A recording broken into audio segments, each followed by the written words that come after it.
أهلا بكم من جديد مع فيلم جديد.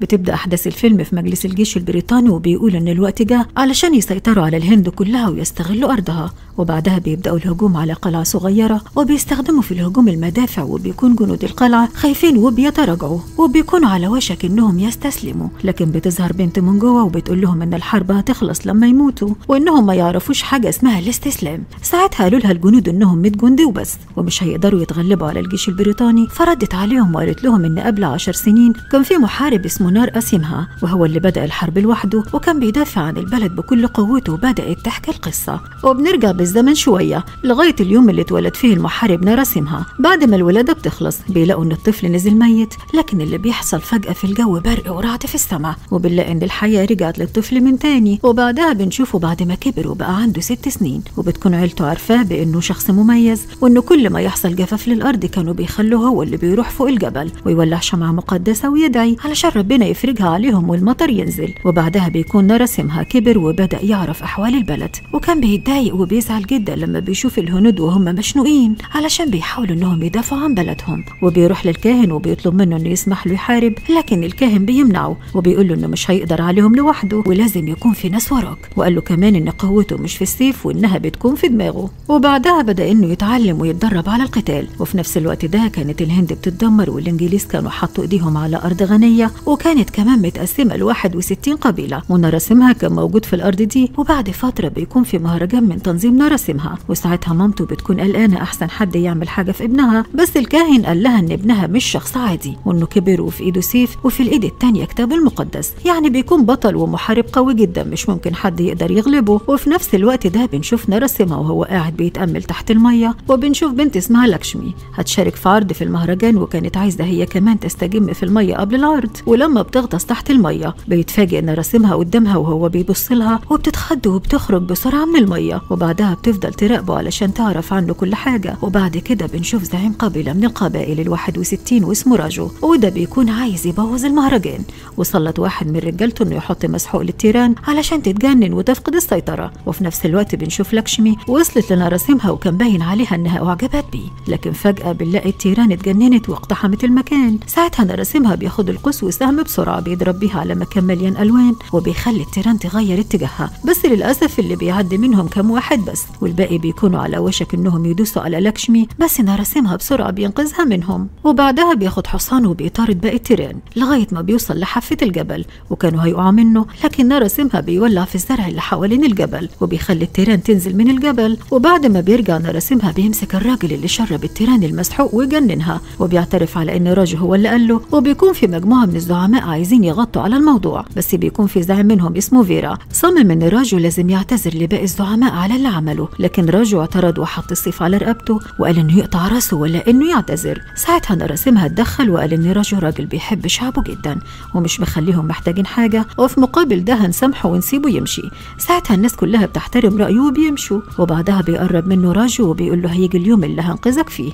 ساعتها نرسمها رد عليه وقال له ان الارض دي محتاجه ناس زيي وزيك علشان يدافعوا عنها، ومن النهارده هنكون في تحدي وهنشوف مين اللي هيقدر يحمي التاني. وبعد كده بيكملوا المهرجان، وبنشوف لكشمي بالليل وهي بتقدم العرض بتاعها، وساعتها نرسمها بيعجب بيها وبيروح يقول لها انه رقصها حلو. وبعدها لكشمي بتمشي وبتقعد طول الطريق بتفكر فيه لغايه ما بتوصل لقريه صغيره وبيكون فيها بيت بيتحرق. ولما راحت علشان تشوف فيه ايه بتلاقي هناك نرسمها وهو داخل البيت علشان ينقذ الناس المتحصرين فيه من الحريق. وبعد ما بينقذهم الست قالت له انها هي اللي ولعت في بيتها علشان عايزه تموت وترتاح من العيشه دي، وقالت كمان انهم بعد ما كانوا اغنياء وبيوزعوا على الفقراء دلوقتي بقوا بيمدوا ايديهم ومش لاقيين ياكلوا، وانها كمان ما بقتش تستحمل تعيش بعد ما شافت ابنها وهو بيسرق وحست بالذل علشان كده كانت عايزه تموت. وساعتها نرسمها اتاثر جدا بيهم وحضن ابن الست وقال للمساعد بتاعه يجيب مخزون الاكل بتاع القريه بتاعته ويوزعه على الناس، وكمان طلع قرار ان من النهارده مش هيدفعوا ضرائب تانية للاحتلال. ومن ساعتها زعماء القبائل ظهروا على حقيقتهم، ومنهم اللي كان خايف ورفض يشارك في المعارضة، ومنهم اللي وافق زي راجو وفيرا وابنه. وفي الوقت ده كان قائد جيش الاحتلال كوكورام في المنطقة دي سمع باللي حصل من محصل الضرايب وقال له ان كده دوره انتهى وانه هيبعت اللي هيعذبهم. وبعدها بنشوف جندي اسمه جاكسون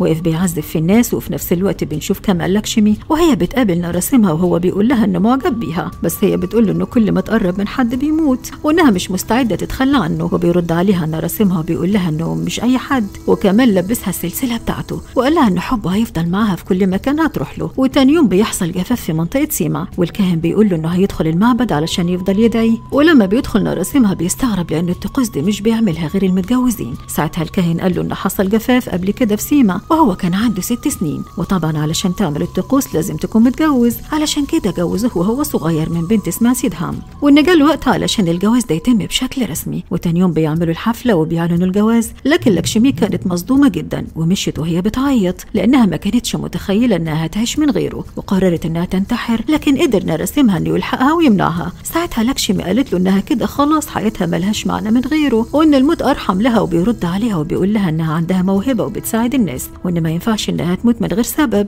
وإن في الزمن ده لازم كل موت يحصل يكون بيبدأ حياة جديدة لناس تانية. وقدر إنه يقنعها إنها تشيل الموضوع ده من دماغها. وبعدها رجع البيت وقابل مراته وقالت له إنها كانت تعرف موضوع إنهم متجوزين من وهي صغيرة، ومن ساعتها وهي مش عارفة حاجة في الدنيا غير حبه، وإنها اتعلقت بيه جامد. وبعدها طلبت منه إنها مش عايزة غير حاجة واحدة بس، وهي إنها ما يتخلاش عنها أبدا. ساعتها نراسمها اتأثر بكلامها جدا وقلبه ارتاح لها جدا وحبها، وكمان خلاص قبل إنها تكون مراته. وبعدها بكام يوم بيكونوا الفلاحين بيزرعوا في الأرض وهم قاعدين في أمان الله، وبيلاقوا جاكسون جاي عليهم ومعاه المحصل، وقال لهم إن جاكسون مش هيخليهم يدفعوا الضرايب من المحصول، بس هيدفع ثمن الأرض اللي بتزرعوها. ساعتها واحد من الفلاحين اسمه صوبيا قال له إنهم مش بيقدروا يدفعوا من المحصول، يبقى إزاي هيقدروا يدفعوا ثمن الأرض؟ وجاكسون بيرد عليه وبيقول له إن خلاص من النهارده الأرض دي بتاعته وإن هم اللي هيشتغلوا عنده. لكن الفلاحين بيعترضوا على كلامه وبيقولوا له إنه بكده بياخد منهم أعز ما يملكوا. ساعتها اقترح جاكسون على صوبيا إنه يلعب معاه لعبة وإنه يطلع يجري في الأرض، والمسافة اللي هيقدر يوصل له هتكون ملكه، بس بشرط إنه يجري جنب الحصان بتاعه، ولو الحصان سبقه مش هياخد حاجة. وفعلا صوبيا بيطلع يجري، بس لأنه سنه كبير مش بيقدر يكمل جري وبيقع على الأرض والحصان بيعدي. ساعتها جاكسون بينادى على حصانه، لكن المفاجأة اللي بتحصل بيلاقي اللي راكب على الحصان وجايبيه نراسمها، وبينزل جنب صوبيا وبيديله مية وبيشربه، وبعدها بيمسك فيهم وبيقول لهم هو بيكون مين علشان ياخد منهم أرضهم. ومسك الجنود وعدمهم العافية، وجاكسون كان عايز يضربه بالنار، لكن بيلاقي إن الفلاحين كلهم اتشجعوا وكانوا هيقتلوه. وبعدها قرر يهرب بسرعة، ولما ركب الحصان كان راسه في الأرض وخايف جدا لأن نراسمها قال له ما يرفعش راسه غير لما يرجع بلده.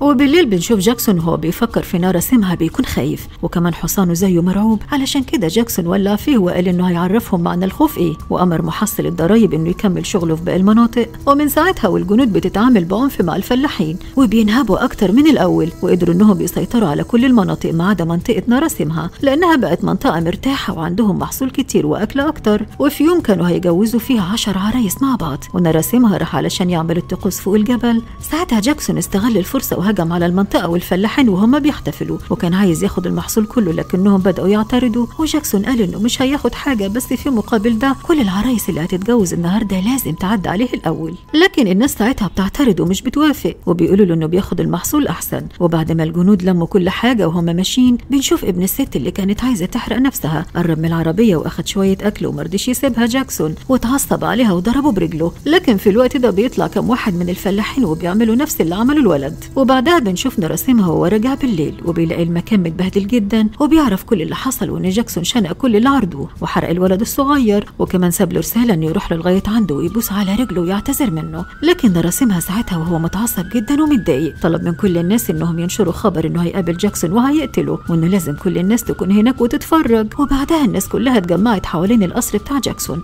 وكانوا مستنيين نراسمها يظهر من البوابة. لكن اللي حصل إنه فاجئهم واقتحم المكان من الجنب وقتل كل الجنود اللي قدامه. وبعدها وقف في نص المكان وبص لجاكسون بصة كلها شر، وهجم على الجنود وفضل قتل فيهم، وأي حد بيقرب منه كان بيخلص عليه بكل سهولة، لدرجة الجنود كانت بتخاف تقرب منه. ومسك مسدس من جندي فيهم وفجر العربية علشان يضمن إن جاكسون ما يهربش بيها. وبعد قتال طويل جدا مع الجنود أخيرا وصل لجاكسون وهجم عليه وقدر إنه يصيبه في بطنه، وطير السلاح من إيده ومسكه وفضل ضرب فيه وسففه تراب الأرض. وساعتها جاكسون تراجع وطلع يجري منه لغاية ما وصل للنهر ونط فيه، لكن نراسمها ما سابهوش ونزل وراه ومسكه من رقبته وطلع سيفه وقطع راسه. وبعدها طلع من المية الناس كلها حواليه بتحييه، لكن هو قال لهم إن المعركة لسه ما خلصتش وإن الاحتفال هيبدأ لما يرجعوا كل اللي اتاخد منهم. وبعدها الأخبار بتوصل لكوكوران وبعتوا له راس جاكسون مع المحصل، وساعتها اتعصب جدا واتضايق وقرر إنه يبعت كتيبة من الجيش بالمدافع علشان يقتلوا نراسمها، واللي كان في نفس الوقت ده بيطلب مساعدة من باقي زعماء القبائل علشان يحاربوا معاه. لكن للأسف كل الزعماء بيكونوا خايفين ومحدش فيهم بيوافق، واخوه قال له إنه كلهم اتفقوا على حاجة وهي إنه يروح يعتذر وهم بيحافظوا على حياته حياته. واول لما نراسمها سمع كلام اخوه اتعصب جدا ورمى السيف على اخوه وحذره انهم يقولوا له انه يعتذر تاني وبيخرج من الاجتماع. وبيلاقي صوبيا واقف قدامه وبيقول له انه هو اللي هيحارب معاه. وبعدها باقي الناس بتخرج وكلهم بيقولوا له انهم هيحاربوا معاه وبيشجعوا قدام زعماء القبائل. وبعدها نراسمها بياخدهم كلهم لمكان وبيدربهم على استخدام السيف والقوس، وكمان بيعملوا فخاخ كتير قدام القلعه بتاعتهم لغايه ما بيجي يوم المعركه. وبنشوف الجيش الانجليزي وهو واقف قدام القلعه والقائد بتاعهم بيطلب من نراسمها انه يستسلم والا هيكسروا القلعه على دماغهم، بس نراسمها مش بيرد عليهم. وبعدها بيبدا الانجليز الهجوم وبيستخدموا المدافع وبيقدروا يسيبوا كم واحد في القلعه، وساعتها الباقيين بيبداوا يخافوا. وبعدها نراسمها بيخرج من الباب وكانوا الانجليز فاكرين انه هيستسلم وما كانوش فاكرين انه جاي يبدا المعركه ويشغل الفخاخ وكمان يولع فيهم. وبعدها بنشوف الجنود وهم بيهجموا عليه لكن بيكون عامل حسابه وخلى البوابه تقفل تاني بسرعه. ووقع الجنود على الحديد وبعدها الجنود استخدموا السلالم علشان يطلعوا على الاسوار حوالين القلعه، لكن للاسف بيكون معمول فخ تاني وبيكونوا واقفين على مكان مليان غاز وبيولع فيهم كلهم. وبعدها باقي الجنود بتستخدم المدافع وبتفتح على البوابه وبيتوجهوا ليها، لكن برضه بيلاقوا مجموعه عجلات مولعه وشهم وبيدخلوا فجاه بيلاقوا نفسهم محبوسين وبيتقتلوا واحد ورا التاني. ساعتها نراسمها اخذ الرجاله وراح علشان يحارب الجنود، وكان في مجموعه بتضرب بالنار لكن صوبيا بيضحي بحياته وبيقع بيهم كلهم من فوق القلعه. وساعتها قال لنراسمها ان هو ده الموت اللي كان بيتمناه. وفي نفس الوقت ده بتكون سيدهان بتولد وجابت الولد اللي كان بيحلم بيه، وهو بيكون بيقتل في الجنود من غير اي رحمه. والقائد بتاعهم هرب لكن بيلاقي راجو جاي مع رجالته وكان فاكر انه جاي يساعدهم، لكن راجو بيقتلهم وينضم لنراسمها وقال له انه قرر ينضم ليه بعد ما عرف انه يقدر يكسب المعركه لوحده وانه كمان شخص قد المسؤوليه وقائد حقيقي. وفي الوقت ده بيجي له ابنه وبيقرر انه يسميه صوبيا على اسم الراجل اللي مات. وتاني يوم بيلاقي كوكوران في عربيات داخل القصر بتاعه وبتكون محمله جثث الجنود، وبنشوف نراسمها وهو معاهم وعامل نفسه رسول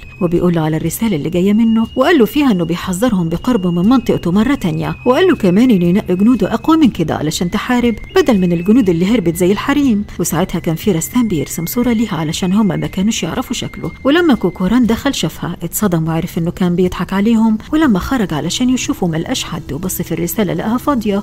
وبعدها بنشوف نراسمها وهو راجع القرية وبيلاقي كل الزعماء متجمعين واتفقوا انهم هينضموا ليه ضد الاحتلال. وبالليل بيقابل مراته وبتقول له ان في حرب هتبدا قريب وانه خايف عليها هي وابنه، وطلب منها انها تروح مع اخوه المكان بعيد علشان يكونوا في امان. وتاني يوم على طول كوكوران بدا يهجم على القبائل وكان بيسال على مكان نراسمها واللي مش بيجاوب بيقتله. ومن الناحيه التانيه بنشوف نراسمها كان بيضم رجاله جديده وبيكبر عدد الجيش بتاعه، لكن ما كانش متوقع ان اخوه اللي خانه وقال للانجليز على مكان مراته وابنه. لكن نراسمها بيعرف وبيروح للمكان اللي خطفوهم فيه وبيقدر انه ينقذهم. وبعدها بيروح على البيت وبيكون عايز يقتل اخوه لخيانته ليه، لكن اهله بيترجوا انه يسيبه انه ندمان وكمان مش هيكرر غلطه زي دي تاني. ساعتها نراسمها بيقرب من مامته وبيبص لها وبيسيب لها السيف وبيقول لها انها هيسيبها تقرر عقابه بنفسها، وبيسيبهم وبيمشي. وبعدها بنشوف كوكوران وهو بيعلن عن مكافأة كبيرة على اللي يقدر يمسك نراسمها حي أو يدله على مكانه. وبعدها بنشوف مجموعة من قطاع الطرق وبيكونوا جايين من مكان بعيد وبيتعاونوا مع واحد خاين من رجالته وبيدلهم على مكانه، لكن أول ما بيوصلوا بيقتلوا الخاين وبينضموا للمقاومة ضد الاحتلال. ساعتها نراسمها بيسألهم ازاي عرفوا باللي حصل في المنطقة عنده، وبيرد عليه وبيقول له إن في واحدة اسمها لكشمي بتلف البلاد وبتعمل عروض وبتحكي على اللي بيحصل فيها وإن اسمه مسمع في كل مكان بسببها. وبعدها الجيش بيكبر وبيهجموا على أماكن تمركز الإنجليز وبيطردوهم منها، وكمان بيستغلوا إن كوكوران برا القلعة الرئيسية وبيهجموا عليها،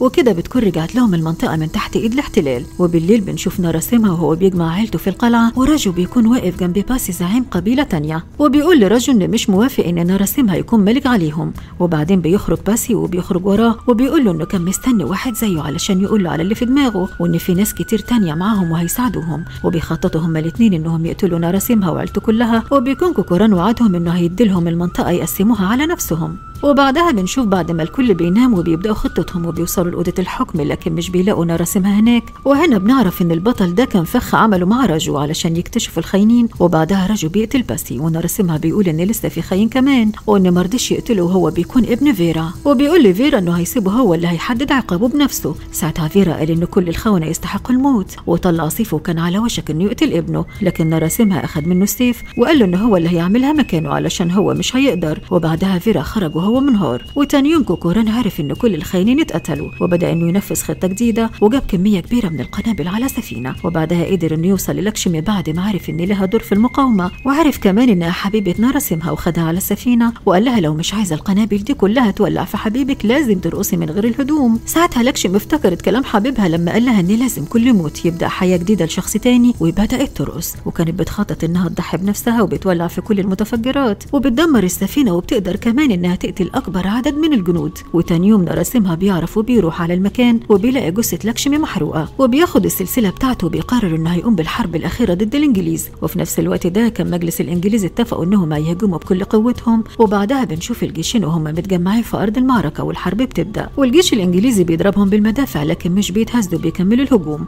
وبيكون فرق الرماة بيضربوهم، وبعدها الجنود بتشتبك مع بعض. وبنشوف ناراسيمها وهو في أرض المعركة وبيقاتل بكل شجاعة وقوة، وكمان بنشوف راجو وهو بيخرج من مكان تحت الأرض وبيستخدم صواريخه وبيضرب فرقة المدافع بتاعة الإنجليز. وساعتها كوكوران انضم هو كمان للمعركة، وناراسيمها بيشوف صحابه وهم بيموتوا قدامه فبيتعصب جدا وبيتجنن وبيهجم على كوكوران، وبيقدر انه يسيبه ويرميها على الأرض. وفي الوقت ده بيكون كل جنود الإنجليز بيهربوا، وكوكوران هو كمان هرب معاهم، وبعدها بيروح يقابل القائد بتاعه وبيقول له ان ناراسيمها مصاب إصابات خطيرة جدا، وفي إشاعات طلعت على انه مات.